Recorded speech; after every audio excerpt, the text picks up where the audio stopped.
Dr. Harris was used to silence. The post-mortem room, cold, tiled, and bathed in the pale hum of fluorescent lights, was his world. Most people could not bear the sight or smell of it, but Harris found comfort in its order. In here, the dead could not lie.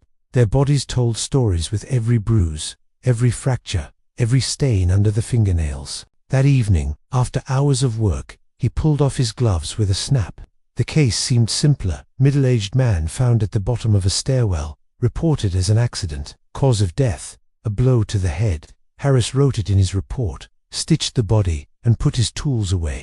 His chair scraped against the floor as he sat down to rest. He leaned back, staring at the ceiling, listening to the soft hum of the vents.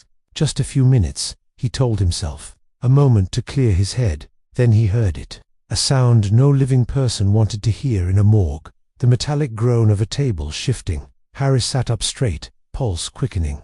His eyes darted to the steel slab in the center of the room. The corpse was moving. The body he had just closed up, stitched, pale, lifeless, was rising. Slowly, shakily, it sat upright, the sheet slipping down. The head turned toward him, the cloudy eyes locking onto his doctor.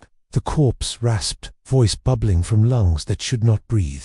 "Tell me, how did I die?" Harris wanted to run, but he couldn't move. Dr. Harris spoke with a shaky voice. "You fell. Hit your head. It was an accident." The corpse tilted its head, lips curling into something between a smile and a grimace. The stitches along its chest strained as it leaned forward. "Are you certain, doctor?" it whispered. "Look again." The lights above flickered. The room felt suddenly smaller, pressing in around him. Harris's heart hammered, a sweat prickled at the back of his neck. He turned instinctively toward his notes, flipping through the details he had written.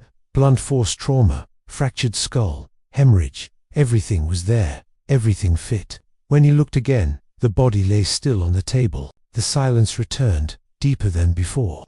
Harris stared, hands trembling. The words echoed in his head. "Look again." Against every instinct, he picked up his scalpel and leaned over the body once more. He checked the wound, examined the skin, peeled back the layers he had so confidently closed. That's when he saw it. He saw a mark he had missed, a faint bruise around the neck, thin and sharp, as if a rope had pressed into the skin.